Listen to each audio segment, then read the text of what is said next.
drugs when I ask for montelukast only? Might as well take, it's like for the cough. What is the best medicine? Take laxative. Every time you cough, your shit comes out. That will stop your cough as well. I mean, that's the thing that I tell them. Would you like that? So like that, be careful about when you have a FDCs also. Sustain release I talked about, and there are many things that are coming up, right? Many things that are coming up, and that will be the next boom, okay? Remember one thing. If that innovative product or the first time in Indian market is been launched, next 4 years, anybody wants to come with the same product, though it is generic, off patent, it is still called as a new drug, first 4 years. Whereas, if it is a modified form and a vaccine, though it is there for last 50 years, DPT, diphtheria, pertussis and tetanus, you want to start a company with the DPT and want to manufacture only DPT, that becomes a new drug also, or new vaccine also. You have to do clinical trial, okay? What is the definition of a medical device? It is an instrument, apparatus, appliance, implant, material or other article used alone or in combination, okay, with or without a software or with or without an accessory, okay. Remember, it does not achieve the action through pharmacological, metabolism or any other way, okay. No affecting the structure also. That is called as a medical device, okay. When I give you the examples, you can realize, okay. Anyway, I am not going to show those examples for the lack of time. Let me get you this. A treadmill in a gym, is that a medical device?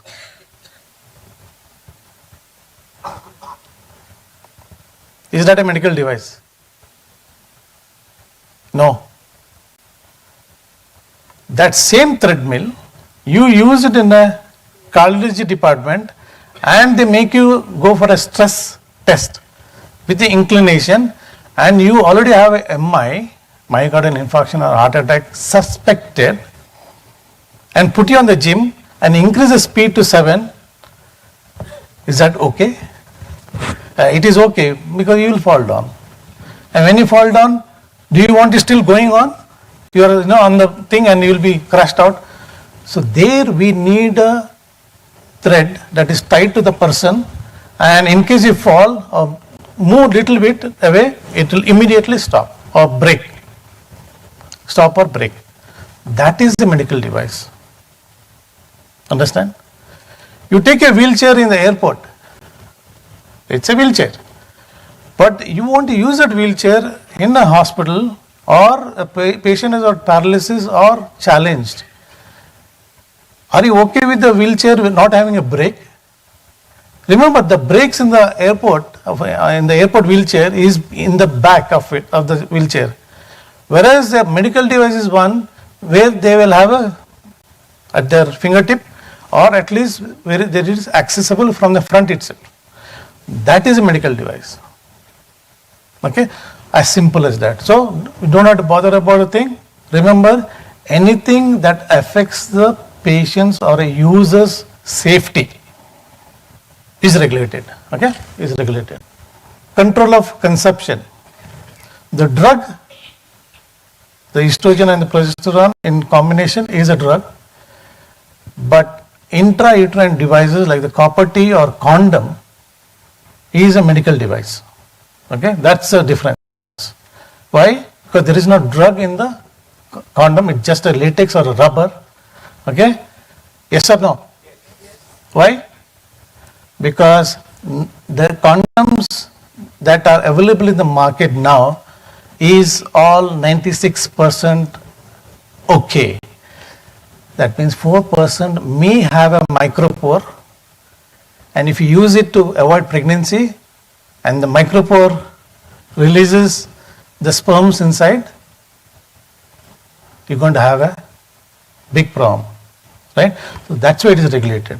So I hope by these examples you get to understand the safety or what is important, okay? these are that is important. And if you can read, you can understand, right? You need to understand the drug or the device. You need to do lab testing and animal testing.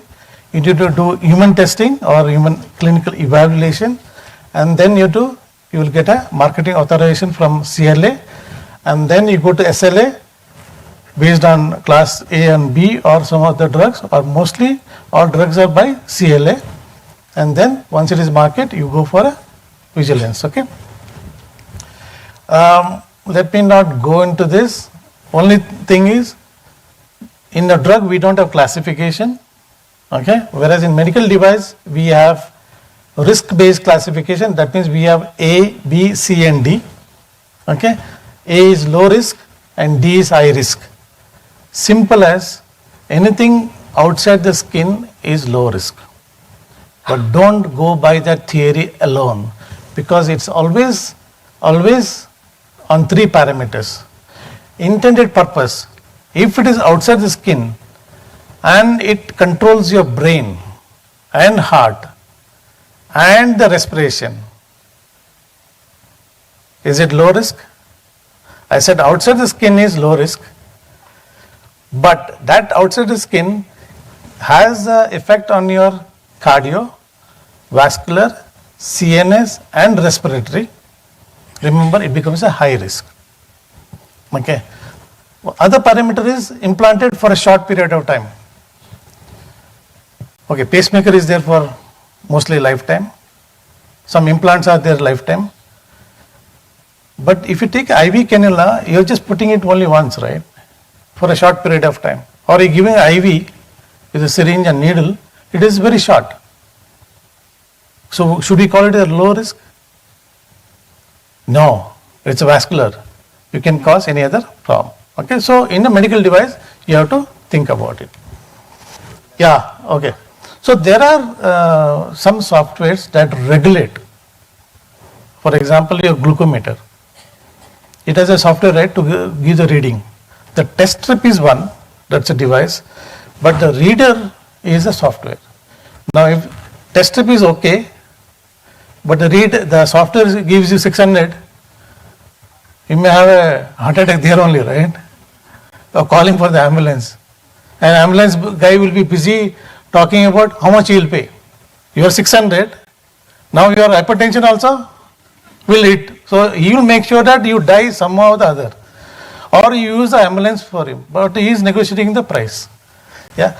Then there is LDT, like I talked about that, lab developed test, and you have to get it done there. Okay. Before she really pushes me out. So in animal testing, what you need to understand is you need to do testing for safety, and most of the time we use the right model for that. Okay. Unfortunately, not all diseases we have an animal model. Example? Anybody? Example? Where we don't have a model for testing in animal, and that's why we don't have a good product till now. Alzheimer's? Alzheimer's is one. Okay, you test it on your dog. Will the dog come and tell you I have a migraine or a headache? That's why we don't have a good product for migraine or even Alzheimer's. Okay? Because if we think Alzheimer's as one disease, then most of us have memory in our young age also, right? Especially the kids and the parents, that's why always the clashes are, because kid always forgets because of the phone. Yeah, so we don't have enough products for those diseases where we don't have a good model. Even in silico or in vitro also, any other things also. But all these are there in the law, so please go back and test it. Okay. In human, it is systematic testing. So there is a law for that. As I said, NDCT or MDR. Please go through that and get it. Okay, these are things that are there again in the law, so you can go through that, or you can always call and find out. Just bug Ramji, and Ramji will bug me. Okay. And then there is a consent. Okay, then there is a consent. That's also very important. Without consent, don't even do any circus. No, sir, we are taking only blood. No, even that blood also, has to be consented. Okay. The ethics committee also. Okay. So these are all not required. These are some of the forms that anyway, you have to ask a specialist for that. But don't. And most of the time, the startups, have these mistakes. They think they know everything. And the worst, most of the medical devices come from engineers. And engineers, I don't know why they think they know everything. They have solution for every damn thing, but it never reaches the market. There is a Ayush ministry for that, just an entire ministry for, Ayurvedic. Or that two combination, allopathic and Ayurvedic. Allopathic and Ayurvedic, right? Okay. There are two things in Ayurveda. Something related to us is phytopharmaceutical. That means from plant product. Strictly, do we really know what is the product inside the plant that specific that can tell this is the one that actually works as an antihypertensive? Never, right?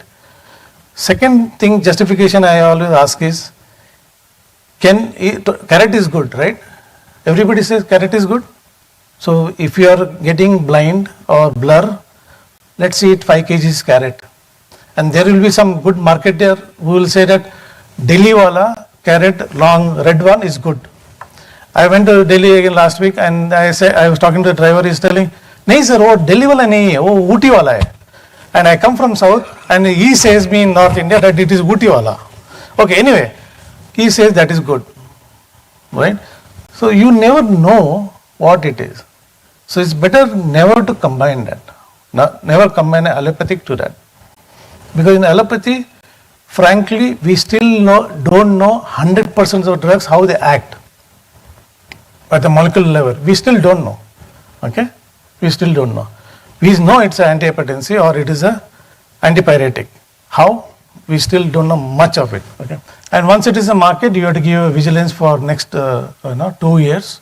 Next 2 years. And then again next 2 years. Okay? So that 4 years there is a tracking. And then every research, whether it's academic or new drug research, you should always put it on CTRI, because that is one system, and before enrollment of the first participant, so that people in the country know that such study is going on, so you don't duplicate that study. Okay? Don't duplicate that study, or you change the objectives or the endpoints. Yeah, conclusion. Remember, 40% of the drugs fail in animal studies. And if you take animal and clinical, 90% of them fail. Why? Because there is a lack of clinical efficacy. It does not work.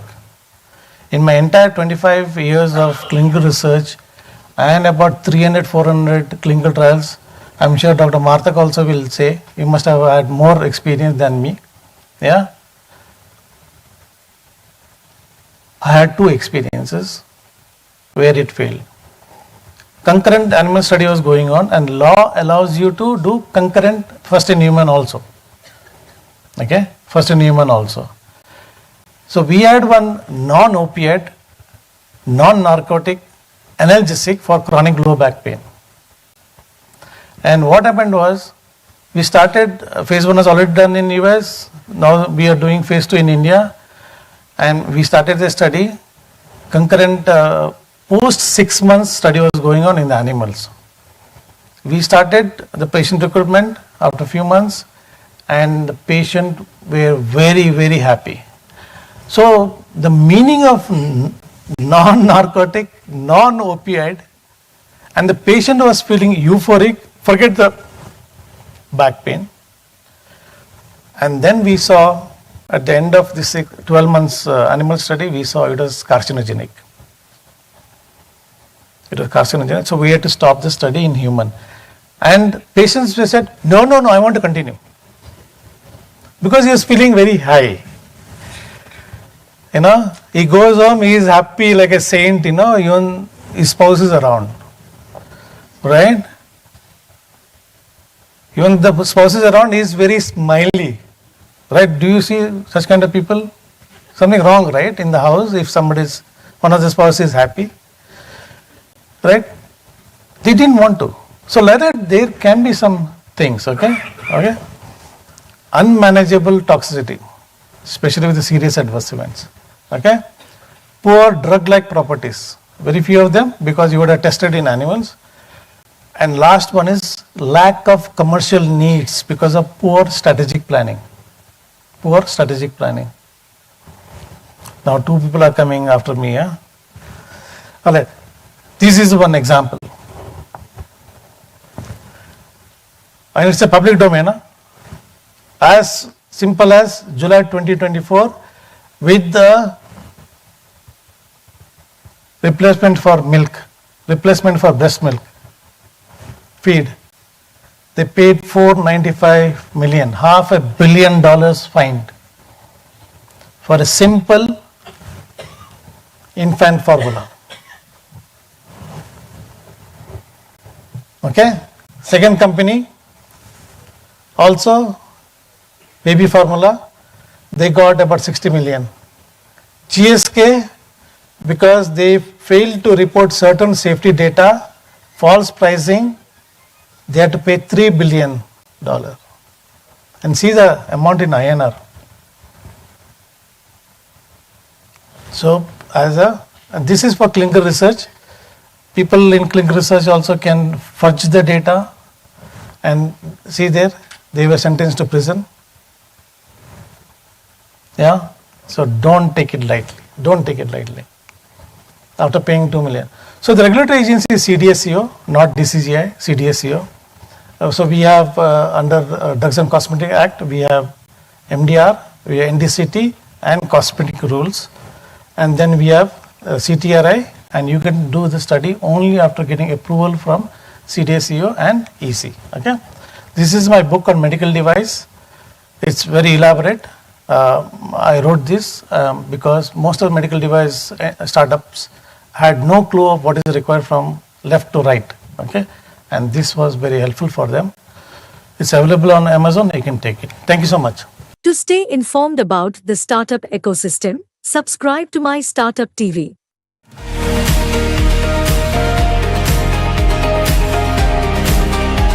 Ecosystem, we have 106 registered startups. 46% of our startups are women-led startups. Few of the things which we need, like for example, we need a lot of legal and financial literacy.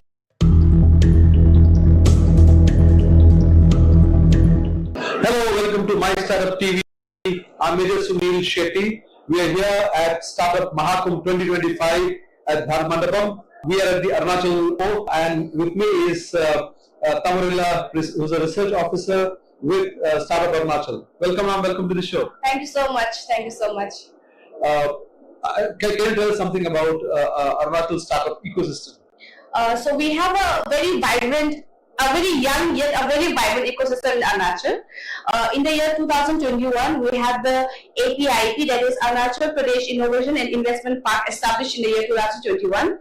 And then in the year 2022, we have an active startup policy. So currently under our ecosystem, we have 106 registered startups which we have incubated over the past 3 years. In batch-wise, that is in cohort 1, cohort 2 and cohort 3. And we are very happy and thrilled to share with you all that 46% of our startups are women-led startups. So that is a very big milestone for all of us. So, and we are very happy to be a part of this historic event. So not only Arunachal startup ecosystem is vibrant, even women entrepreneurs are quite vibrant, isn't it? So are there any specific areas that you're working in or sectors you're working in? Yes, we're working in different sectors, like right from the handicrafts and handlooms to organic products. And a lot. We are also into textile, and we are also into textiles. Like we can say, some of our startups who have come us. One is Rilia Fashion, is into fashion and textile and fashion. Then we have some other, that is the House of Macnok, and then we have Misty Fall. So Misty Fall is basically about organic tea, and Macnok is a collection of all the things. Like it includes your health. They are from the health sector. Also, they're into wellness, and also they also cater to the other products such as accessories and into fashion. So it's a mix of all. So as you said, Arunachal startup ecosystem is very young, yet vibrant. So what kind of support you need to, to make this startup ecosystem more mature? Yes, there are few of the things which we need. Like for example, we need a lot of legal and financial literacy that our startups need. We are at a very baby step right now. I think we need a bit more into research and designing, a bit more idea into packaging and manufacturing. So I think these are some of the technical sectors where we actually need the help. Yes. Talk to us about the Arunachal Pradesh Innovation and Investment Park that you have. Is it open for only the people from locals, or the others who have ideas can work in the park? So particularly our Arunachal Pradesh Entrepreneurship Development Program, that is only for the Arunachali people, but our APIP is open to all. Anyone from the other states, they can come and share with us their ideas and their visions and whatever we can facilitate them. And also we are very happy to inform that APIP has a very inclusive co-working space, so they can visit us anytime, though we may not be able to give them the financial benefits that we give to our local startups, but we're very open for any kind of idea sharing. So yes, we are open to all, sir. And also not to forget that Northeast and Arunachal is a very beautiful country. Yes. So when you visit there, you also enjoying the local tourism, right? Yes, sure. Please do visit Arunachal. We are always ready to welcome all the visitors from all over India and all over the world. Yes. Thank you for being on the show. Yeah, thank you so much. It was nice having you all here, and we're also very happy and thrilled to be a part of the Startup Mahakumbh 2.0. Thank you.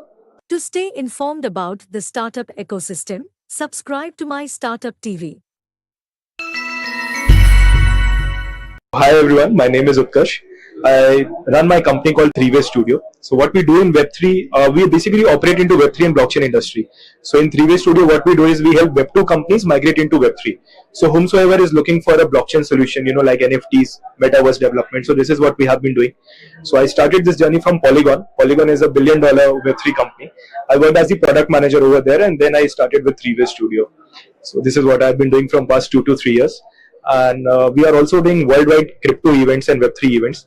We recently did DGen Summit in Singapore, Web3 Carnival in Bangalore, Web3 World Consortium in Dubai. And with this, what we try to achieve is we try to create awareness around blockchain and Web3, so that more and more people should, evolve, and they should learn about the emerging technologies. So, the environment that we have, and, the passion that people have to choose the latest technologies which is happening around the globe. There is AI, there is Web3, there is blockchain. So, the best part is people are very adaptive and they are very much keen on learning new things. Is what motivates me to provide them the solutions and help them to achieve this. Keep hustling is my major, suggestion to them. They should not let them down, and they should be ready, to face the challenges, because entrepreneurship is one thing. How engineering teaches you everything. Similarly, entrepreneurship teaches you everything, because you get to know about marketing, you get to know about engineering, about designing, all the fields, right? So this is what I'll try to give them as a message. Thank you so much. To stay informed about the startup ecosystem, subscribe to MyStartupTV.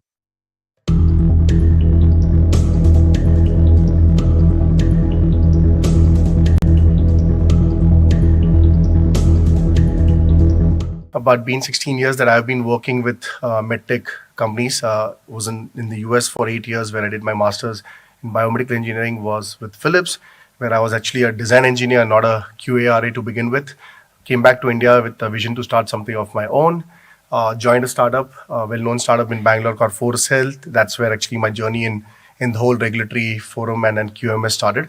And since then, I have been working with many startups, helping them on their regulatory strategies and QMS implementation.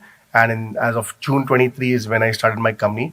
The company is called EasyQ Solutions, and then basically what we are trying to do over there is primarily use technology to overcome the challenges of compliances that were shared even with that was even spoken about by my fellow colleagues as well, right? Very often people come to me and they make one statement saying that, my product is CE certified, FDA approved, I'm going to start selling in India, right? That's not true, right? what I wanted to present over here in this slide is basically to tell you guys that every country is unique. They have their own regulatory requirements, and whenever you target a specific country, you need to be aware of their regulatory requirements and then go about it, right? Even today, in fact, even as of yesterday, right, I was talking to someone, and in that discussion, they actually made a statement saying that, oh, my product is CE IVDR, and we are planning to launch in India. And I said, okay, you're planning to launch in India, great, but do you have your CDSU approval? And they were like, oh, but we have CE IVDR. And I'm like, yeah, you have CE IVDR, fantastic, congratulations, please keep selling in the European region, but if you want to sell in India, you need to get your CDSU approved, your manufacturing or import license, right? So very important for you guys to be firstly aware that the statement or the notion that if you have a regulatory approval from any of the mature markets like Europe or US or UK, that doesn't always necessarily mean an easy or a straightforward entry into other regions, right? You need to understand specific countries' regulatory requirements, meet those requirements, show conformances, and only then, once you get your approval, you will be able to get into the market, right? So if there are any such notions, any such assumptions, please break those assumptions and start understanding your key markets. Last hour or so, we have been, listening from Dr. Sudhakar, from Dr. Sonia about a lot of things with respect to risk-based approach, safety, and a lot of other things, right? For any product to be successfully launched, for any product to get, their regulatory, to make their regulatory life easy, right? The most important thing that I have learned is nothing but defining the product, right? What you call as your indications of use or intended use. It's so common that I see that companies actually do not frame their intended use, right? Or they have some predefined notion or some wrong assumptions about their indications of intended use, and that leads to a lot of problem as they move forward, right? This statement about your product is legally tied to your product and to your company as well, right? It is so often that people see problems that can scale up to recalls, legal issues, is because they have messed up with their intent use, or they have messed up their marketing, which is not in line with intent use, or their websites, which are again not in line with the intent use, or their clinical studies, which are again not in line with the intent use, right? Everything happens after this, right? Very, very, very important for you guys to understand, especially the guys who are into research, starting their own companies, working into their startups, whatever they might be doing, to make sure that they understand the intent use, right? Also, very often people come to me and say, my device is not invasive, it is not doing anything, it is just an aid to the doctor, we are class A. You don't define like that, right? Even if you're not doing direct diagnosis, you are aiding a doctor. What happens if your aid is not correct? What happens if one of, out of the 5 data points that a doctor is supposed to take, one is your data point? You're creating a 20% chance of biasing in a wrong way, right? So please don't be having those mindset that, just because you're non-invasive or, it doesn't come in contact with the body or things like that, you might be a class. You cannot define that. It's your intent use. It's basically on paper what you claim is going to eventually define your regulatory classification as well, right? And everything will start after that, right? Whether you are a class A in India or a class D in India, whether you're a class 1 in Europe or class 3 in Europe, or whether you're class 1 or class 3 in US FDA, will define later what your regulatory pathway is going to be. That is going to define basically your strategy, cost, timeline, everything depends on that, right? So please make sure that, your intent use are properly defined. You understand what you're claiming, right? And then, based on that, take your strategies forward, right? We spoke about QMS, ISO 13485. What is QMS? What is ISO 13485? Anybody? Processes, input, output, set of documents, right? These are the standard things that you can think about ISO 13485. No. ISO 13485 is basically your company's culture, right? It is going to tell me what your company is all about. It is going to tell me how your company operates. It is going to tell me if you are truly a process-driven company or you are a people-driven company, right? Dr. Sonia, I think you mentioned that there are so many companies which are bogus and things that absolutely true. There are companies which come to you and charge 10,000 rupees and give you some certificate without you having a single process implemented, right? Avoid all of that. ISO 13485 is going to be the backbone of your organization. It is going to be the backbone of your regulatory approvals as well, right? The byproduct of a good quality management system is efficient regulatory approvals, right? Also, your ISO 13485, your regulatory approvals is not a one-time activity. Companies come to me, they say, yeah, we have certificate ISO 13485 done, party, let's move forward, right? It's not a one-time thing, right? It's a continuous thing, right? Agencies are going to come to your offices. They're going to do audits. They're going to see if you guys are following your processes, right? So it's going to be building a culture within your organization. So for me, if anybody asks me what is ISO 13485, it is nothing but the culture of your organization. Stronger the culture, better for you. Stronger the culture, better your regulatory outputs will be, right? You'll be much more efficient, right? So yes, while ISO 13485 is all about, how you define your processes in theory, you need to have set of processes, implement evidence, audits, non-conformance, kappa, blah blah blah, right? But I think it's way beyond that, right? So please make sure that from day one, right, you are aware of your QMS, you are at least working towards it. If not formally, you yourself within a small team are at least documenting the key aspects, so that tomorrow when you have the funds, when you have the bandwidth, when you have the the right team with you to start implementing, it shouldn't be where you are starting at zero, where your development is already at a much more mature stage, right? So keep thinking about this, right? Ensure that it is part of your strategy from day one. CDSCO, again, I was listening to my fellow speakers, they were talking about CDSCO. Dr. Sudhakar shared his thoughts, Sonia shared her thoughts, right? If you ask me, right, CDSCO, since I came back to India, I came back in 2014, right? And I think in 2014, CDSCO was regulating not more than 7 or 9 devices, right? Some of them were contraceptive and stents and implants and things like that, right? Since then, we are in 2025. I have personally seen and I have personally interacted. I have been, I've even been the person who has written letter to CDSCO, emails to CDSCO, has done, on ground application and things like that, right? And I have actually seen the way CDSCO has matured over time and the direction in which they are going, right? And it is amazing to even say that CDSCO was, in fact, the first, even before FDA started their online review system, CDSCO had implemented that, right? We have an online review system, the Sugam portal that was referred to, right? As I think it's been active since past 2-3 years, right?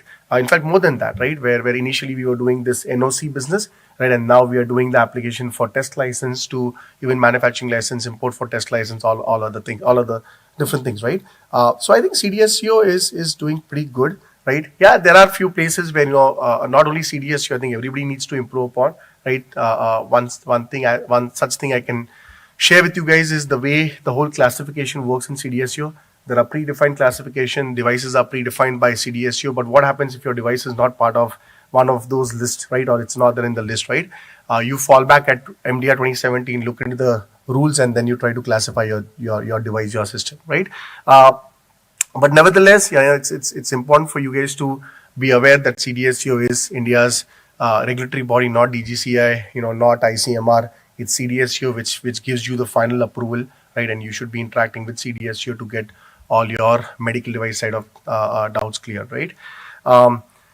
The rule, the document, the Bible that we need to look into, right? When we talk about India is MDR 2017. I think it's very well written document, very well crafted document. Yes, there are languages which which might not be straightforward, but trust me, if you think MDR 2017 is difficult, have a look at EU MDR 2017-745, EU MDR 2017-746, right? And then you will come back and realize that our MDR 2017 is much better, right? It's a 200-page document. The entire language is more like a legal language, right? You actually don't get any black one and white out of it, right? Except for a few things here and there. Compared to that, I think the way MDR 2017 is written is you can decode it better, right? So please be aware, right? You don't have to necessarily mug the MDR 2017. Trust me, I have read it 4 to 5 times and I still don't remember it and I keep forgetting things, right? But at least you should be aware of where to go and look for answers, right? And MDR 2017 is that source for you, right? Follows a 4-tier system, class A, B, C, D, right?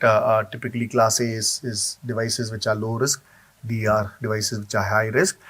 Again, who defines that? You define that based on the intended use that you have defined for your product, right? So it is not by will or by ad hoc measures that I'll say, oh, I think I should be class A because it will save me money. No, that's not how you should go about it. It's all driven through your intended use indications for use. And if your intended use indication of use changes, you need to reassess whether your classification remains the same or it modifies or it changes, right? So be careful. Again, it ties back to your intended use that I was talking about. Ensure that your intended use is clear. You are aware of how it is, what it is. right? Registration done on my online portal. You apply for manufacturing license if you want to, if you want to commercially launch your product. But before that, you need to have your test license. You apply for your import license if you're a company not in India, and import for test license if you want to, import a device in India and get it tested, right? So these are the few basics from CDSCO's perspective that you want to really be aware of and make sure that you have your grip over the same. Many times even, people come to me and when they talk, there's one question that I keep getting very frequently is that CDSCO के लिए approach क्या होना चाहिए, CE के लिए approach क्या होना चाहिए, right? Can I bypass certain tests, which I might need for CE but not for CDSCO? That is not the right thought process. You are telling me that you're going to put a device which is not safe in India, but you want to put a device which is safer in Europe, right? Makes no sense. So from a safety perspective, from an efficacy perspective, the rigor, the amount of work that you need to do for getting a CE marking or getting a FDA approval is the same that you should be doing it for CDSCO as well, right? So, but still many times people come and say, yeah, we are going to do this testing. It is on the way, but we want to apply for manufacturing license. And I'm like, how will you apply for manufacturing license when you don't even have your safety data with you, right? So all your EMI/EMC data, your safety data, your 60601 testing, your IEC testing, your biocompatibility testing, right? All of that should be in place before you apply for your manufacturing license. Not only that, nowadays even your cybersecurity, we'll be talking about that as well, should also be in place before you go and apply for your manufacturing license, right? Even the reviewers are becoming smarter day by day. They are also understanding what is happening, right? Even the auditors who come to audit your facility are understanding the technology, are trying to learn new technology, and they are coming, and when they do the audits, it's no more the traditional manufacturing site audit. They are actually looking at every aspect of your product, including software, including AI, if it is part of your product, right? Before we go into and then discuss about the European side of things, Dr. Sonia was talking about starting earlier, and she mentioned about device testing and how critical it is to include device testing as early as possible. I can share one personal experience. So I was working with this company which had developed an active device which could basically measure 7 different parameters, right? ECG, SpO2, BP, blood glucose, cholesterol, uric acid, hemoglobin, right? And the device was getting a lot of good traction. We did some studies, went very well, all of that sorted, right? We even tried to put some of this is I think almost 5-6 years ago, before the whole MDR 2017 came into the picture. We even put some device into the market. We got really good traction. Things were going really well, and then the discussion started about the CE marking side of things, right? That hey, we need to have a CE marking. So for CE marking, they had their regulations. We had to do our safety testing, EMI, EMC, and all of that. No exaggeration, but when we went for our safety testing and all, we failed all the tests. And the mitigation to that for us to get the CE marking, which was a mandate now because the investors were looking at us, even the potential bigger distributors and all were also mandating CE certificate before they could place a big order. So it became a absolute mandate for us to go through it. And the mitigation for that, when we failed all the tests, was we had to redesign the whole career board. We had to redesign our entire PCB, and it increased our BOM cost by almost $150, right?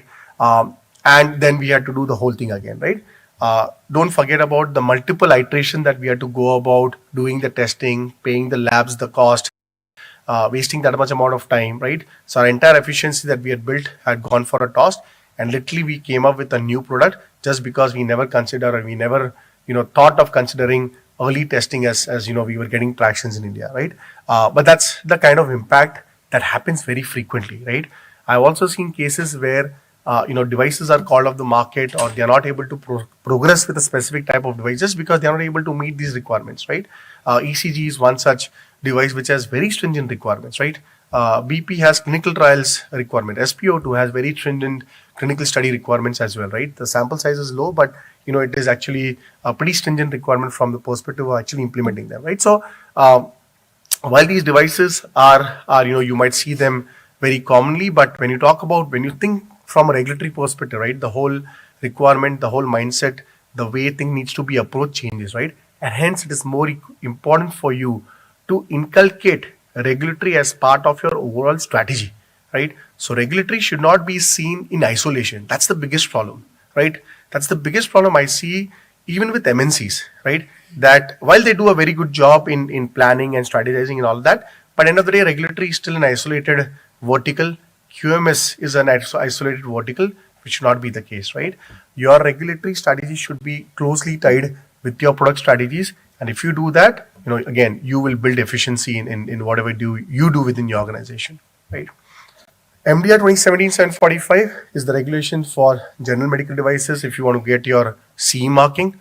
IVDR 2017-746 is the regulation for in vitro diagnostic devices, right? Unlike Europe, in India, both for in vitro diagnostic devices and general medical devices are under the same rule, which is MDR 2017, Medical Device Rules 2017, right? Many people come and they say IMDR and then some other name they give, but it's basically MDR 2017, which is basically Medical Device Rule 2017 for India, right? MDR 2017-745 is a 200-page document, and 746 is also a 200-page document. A lot of things goes, within those documents, but again, I'll try to summarize for you guys. It's the classification varies. The way medical devices are classified in Europe versus the way medical devices are in vitro diagnostic devices are classified is different, right? Medical devices follow 1, 2A, 2B, 3 tier system, wherein in vitro diagnostic devices, they follow ABCD, right? So it's a 4-tier system, but different ways of classifying. They follow more of a rule-based approach, right? Where you need to read the rules, you need to see which is the rule which closely aligns to your intended use, right? And on the basis of that, you get to know whether your product is classified as 1, 2A, 2B, 3 or ABCD, right? And then based on that, you follow the process, right? ROHS becomes a very important requirement over here. Again, pointing towards Dr. Sonia, she was talking about regulatory at the point of selecting your components, and she was trying to give you some insights, right? It actually starts from there. So when you look into your component level assessment, and how does component level assessment help you in your regulatory compliances? ROHS. Take an example of ROHS. If all your components in your BOM are ROHS certified, then basically you are meeting the requirement of ROHS, right? One easy or straightforward way of claiming ROHS compliance if you want to go towards European side of things, right? Your batteries, if your batteries are IC certified, right, then again it's a easier way for you to claim compliance and crack your safety testing, right? So similarly, if you keep an eye off right from your component level, right from your design side of things, right, then again you are making your regulatory strategies much more efficient, right? Especially when you implement them. One of the primary difference, right, or one of the most important aspect when you talk about CE marking, right, versus USFDA or versus even CDSCO, right? Or if you come and ask me, Varun, how did CE evolve was, when they were MDD versus now that they are MDR, what changed significantly? If that is the question, right, then one thing I would like to highlight is the one thing that changed significantly is their emphasis on clinical data, right? They want to see more and more clinical data, right? They want to ensure that your clinical evaluation reports have enough clinical data, or you have done enough research, or if there are similar devices in the market, you have gained enough data from existing devices also in the market, and you are evaluating those in the right way, right? So the whole emphasis on clinical data, and when I use the word clinical data, I'm not talking about you creating your own clinical study and creating your own data. Not just that, I'm actually talking about in general clinical data with respect to your device or your type of device, right? So it can be your own data through the clinical studies that you are doing, or it can be your competitors' data or predicates data that you are looking at, right? So that emphasis has gone very high, right? And they keep asking a lot of questions. In fact, one of the biggest reason why companies fail their CE process, right, is because they are not presenting their clinical data properly, or they are not presenting their clinical data adequately, right? So CERs get rejected, or they get a lot of questions on that. They're not able to answer it. They're not able to give right data. And that's where, that to and fro after 3 times. So you only have 3 times to do the to and fro. If you're not able to crack by then, basically you see a rejection, right? So that's where, CE has gone very strict, right? Apart from few other things that they look into, but the clinical data aspect has been something that they have drastically improved upon from where they were versus where they are now. When you ask the question stringentness, right, with respect to what, right? Are you talking about with respect to review of documents? So if you say, let's say with respect to the review of the submission, review of the dossier, right? If that's what the question is, right? Then I would say CE has improved drastically. FDA was always the benchmark, right? Because keep this in mind, sir, that the person who's reviewing your file in the FDA, right, let's say is a PhD or a master's holder in that topic. So you can understand the kind of interaction that you're going to have with that kind of person, right? And there is not a one person review panel, right? When even you go for your pre-submissions with the FDA, right? I have been in pre-submission with the FDA where I was with 3 people and the FDA had a team of 7 people because one guy was an expert of cybersecurity, one guy was an expert of AI, one guy was an expert of the clinical claims that we were claiming, and 3 other were expert of human factors or whatever we had questions on, right? So that's the kind of involvement that they have. That's the kind of support that they have within their department, right? When you look at the European side of things, right, they have improved drastically, right? Their reviewers have also gone up a notch better compared to what it was, I would say, before MDR, right? So even they are asking a lot of questions. Very frequently, I have seen some of my submission where I have been questioned with a list of 30-40 questions, right? And all of those were legit good questions with respect to sample size, with respect to claims, with respect to discrepancies in documents, right? The way we were talking, the way we were presenting data. So all of those made a lot of sense, right? So the review quality of the European side of things have drastically improved, right? So what I would say is that when you are going for your C submission, the way it was before versus way it is now, it's huge difference, and you have to be prepared a notch better than what you would have assumed of C submission before, right? Another thing is when you talk about timelines, right? What has happened is there are only so many notified bodies in the world, and this is also very important for you guys to understand, right? Again, I'm going to point to Dr. Sonia on what she mentioned about these agencies which promise you things and things like that, right? There are only X number of companies in the world which are approved by the European Union which can give you your CE certificate either under MDR or IVDR. The number of companies globally for IVDR is, I think, not even 20. Okay, globally. So you can imagine, right? And the number of companies globally for MDR is, I would say, around 30, 40, right? Still not a huge number. Before it was 100, 150, right? So now you can understand that these companies are already burdened with so much of work. So the existing products have to go from MDD to MDR transition. The new products are coming in. The whole healthcare industry is booming and coming up with new products and companies into the market, right? So the onus is on these 20, 30, 40 companies to give you the CE certificate. Now, naturally, the overall time to complete the whole process has gone very high, and the cost also has gone very high. So getting a CE certificate now is costly also and time consuming also. So with that thing in mind, many companies prefer to go towards FDA submission and maybe get an approval with FDA compared to getting it faster with respect to CE. That's a different thing altogether. But when you talk about review process, this is how the difference is.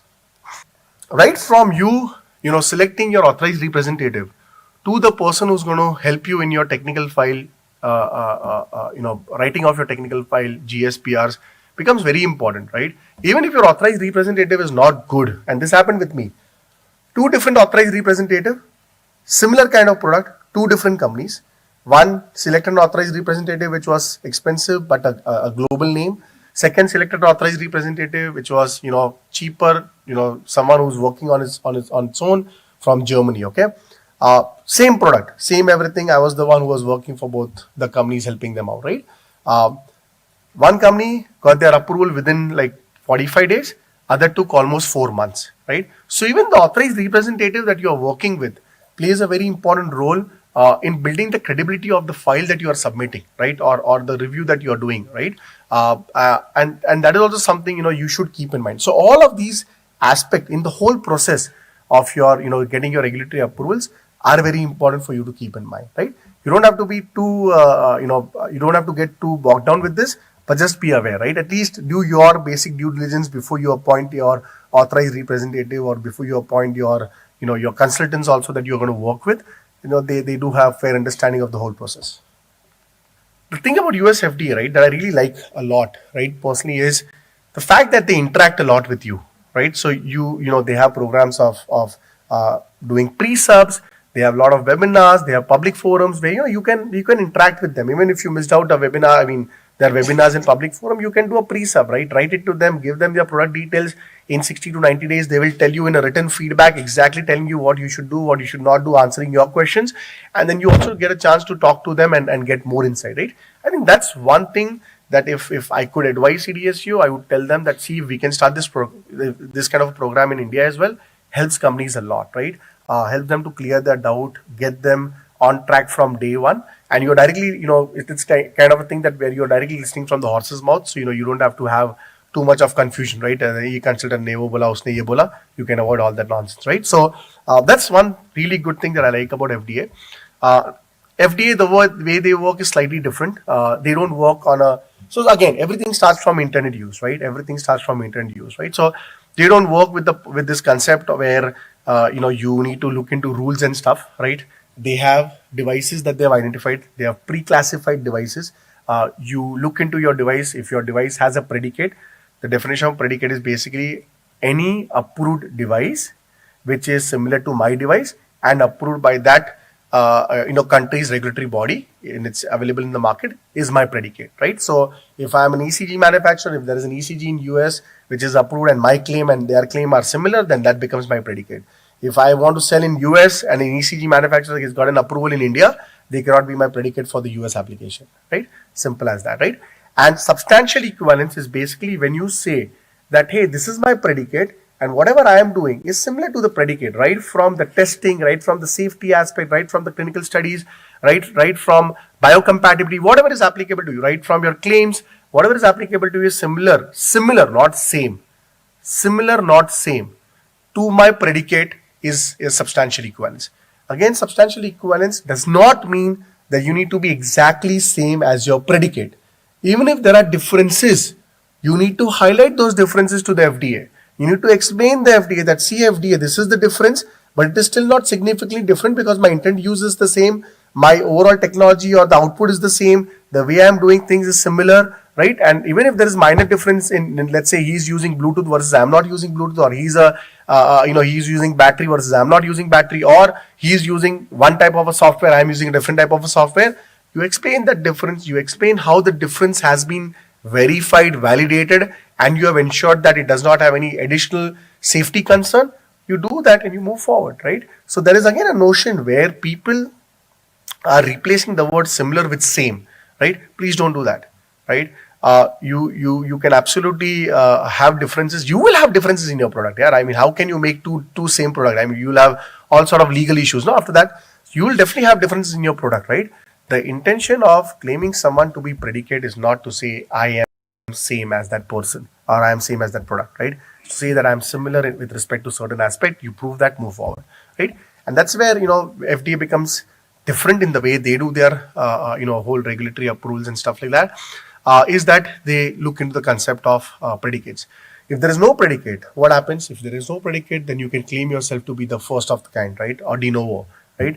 Again, a very straightforward, well-documented process. Again, the onus is again on you to submit all the right data, right? From safety and efficacy. It's not just safety, right? You can't just say that my device is safe, but it gives all sorts of false positive and false negative, and my efficacy is very low, right? Even that is something that FDA or any regulatory body will have objections and they will not give you approvals, right? So both safety and efficacy becomes very important for you to ensure that you are meeting, you are ensuring this device is safe and it is also doing what you intended to do, right? Similar to ISO 13485, now FDA is talking about harmonizing 13485 with what they call as 21 CFR Part 820, which is FDA's equivalent to ISO 13485. They're trying to harmonize it and then kind of have a single, or rather accept ISO 13485 as well, which was not the case before. So similar to ISO 13485, FDA has its own quality management system, which they call it as QSR, Quality System Regulation, which is 21 CFR Part 820, right? And then there are similar other parts, 803, 801, which will be applicable to you, based on what product you are making. Apart from the ISO and IEC standards, you should also be mindful of all the guidances that European guys have also followed or developed, which is called MDCGs, right?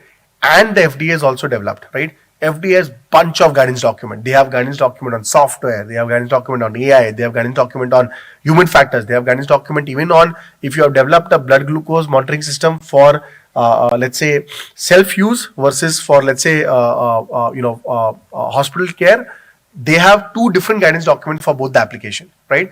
And the actual clinical study that you do for both for two different kind of application is also different. So it's the onus is on you to find the right guidance document for you. It's all there. You need to be aware of what your product is. You need to do your research. You need to ensure that you have your regulatory strategy, ironed out, and then implement accordingly, right? If you know, right, how to go about it, I can tell you it's not that difficult, right? It is only things become difficult is because either you don't know or you don't know where to look for. अगर मेरे को पता ही नहीं है करना क्या है, then it becomes very difficult. और मुझे अगर ये भी नहीं पता कि जाके देखूं कहाँ पे, then also it becomes very difficult. So if you don't know, and even if you don't know where to look for, both these things will make your life difficult, right? And that's where I see a lot of issues with respect to regulatory side of things, because people they typically talk to other people and they get confused because one person will say something else, other will say something else, and they are like, oh, where do I even go and start from, right? So to avoid those things, if you know your product, you do your research right, you look at the right places, your strategies can be ironed out pretty well. One more thing that I would like to highlight is many times, people come to me and they say, oh, my product is ISO 13485 certified. Your products are never ISO 13485 certified. It is your company. It is company XYZ, company ECQ Solutions, which will get their ISO 13485 certified. And it is the product which undergo regulatory approval. So every product that your company might have manufactured will have its own regulatory approval. If you have 10 products, all 10 products will have to have their own regulatory approval. And all 10 products might have their different classification, right? One might be A, B, C, D, whatever it might be, right? So please keep that also in mind, right? You never say that my product is ISO 13485 certified. It is your company, right? And once your company is ISO 13485 certified, as I said, it's your culture now, right? So you need to ensure that everything that comes out of that company is following the right process that it needs to follow, document, do everything that you need to do, build the DHFs, build the DMR, build the DHRs where applicable, and ensure that you are maintaining those, within your organization, right? One more thing, just because my product is class A in Europe, it doesn't mean that it's going to be class 1 in the US. I'll give you an example. Whole slide imaging system in the world of digital pathology, right, is class A in Europe. For me to get approval for a whole slide imaging system in Europe is like very simple. It's class A process is very simple. Guess what? The same whole slide imaging system in the US is class 2. Not only that, with special controls. What does that mean? The kind of clinical study that you have to do for a whole slide imaging system, the kind of in-house testing that you need to do for a whole slide imaging system is rigorous, right? You need to do inter-pathologist variation study. You need to do inter-site study. You need to do intra-system studies and clinical studies, right? That too, minimum 1200 cases, right? So please don't be in this notion that, oh, you know what, mera device India mein class A, so life is sorted, right? No. Every country, as I started from my first slide, every country has its own regulations. Every country has its own way of looking at things. You need to understand that. You need to ensure that. You need to develop a regulatory plan against that, and then you need to execute, right? So please do not assume things, right? Ensure that you verify, ensure that you document it, and then you implement it.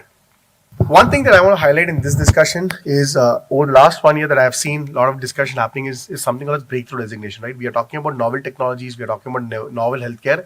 If you believe you are doing something, which is unique, which nobody has done, please apply for breakthrough designation, right? This is something that FDA officially grants you a designation called breakthrough designation, helps you in your development, helps you in your overall approval process. This does not mean that you have got an approval to sell, right? Please keep that in mind. This just gives you a formal designation that what you're doing is indeed novel, and based on that, FDA will support you. This is again only with FDA. No other country has this kind of a program, only with FDA, and you can leverage it to build your credibility, your product's credibility, your company's credibility, all of that, and then it also helps you in your overall approval as well, right? Last 2-3 slides, way forward. So what's happening, right? We are almost entering in a world pretty much that everything and anything you want to do, AI is going to be part of it, right? So when AI becomes part of of our life in such a close manner, right? A lot of work happening at the AI side of things, right? And when you talk about AI, the one thing that automatically comes into the picture is cybersecurity, right? please ensure that if you are a company which is dealing with software, if you are a company which is dealing with, processing data, if you're a company which is dealing with AI or using data, right, for your AI, you have good cybersecurity framework in place, right? 27001 is a good place to start with, but it is not the only way, right? Your testing protocols, your documentation, your processes, both FDA and CE, MDCG has very good guidelines on how to go about your cybersecurity, how the processes should be defined, what kind of documentation you need to maintain, what kind of testing you need to do. Please have a look at that, right? When you talk about AI predominantly talks about how you deal with data. Your data becomes the key. You're using that data. Traceability of that data becomes very important, right? If I have to highlight something from an AI side of things, right? How are you ensuring the data sets that you're using, the training and testing data set for developing the model? How do you ensure the traceability of all of that, right? So please ensure, you have those within your organization. You have developed the process around it, you have control around it, right? So AI and cybersecurity, day by day, I see new standards coming in, new guidance is coming in, right? Recently, the FDA launched a guidance for AI practices and then documentation you need to submit if your product is an AI product. Have a look at that as well. Finally, few things for startups. Start early. I think every one of us has been telling this from since morning, day one. Start early, start early, start early. I think I personally have lived that, right? I've seen situations where we did not start early, and what all we had to do, when we reached a certain stage, right? So you'll be more efficient. You'll save a lot of money and time if you start early, right? Have some predefined goals. Try to tell yourself that okay, 21 CFR, PARI 20, 13485. कुछ तो दिमाग में रखे, start building your documentation, right? Don't be blank, right? It's okay for you to not even apply for certification if you don't have the funds, right? But at least within your organization, start having that culture, right? Define your quality and regulatory strategies properly. Keep another thing in mind that QMS and regulatory is not, there is like no single way in which you can get it done, right? I can build a QMS system which can have hundreds of documents, hundreds of processes. I can build a QMS system for the same company with limited number of documents and practices and processes, right? So don't jump around. Stick to your strategy. Stick to your guide. Whoever is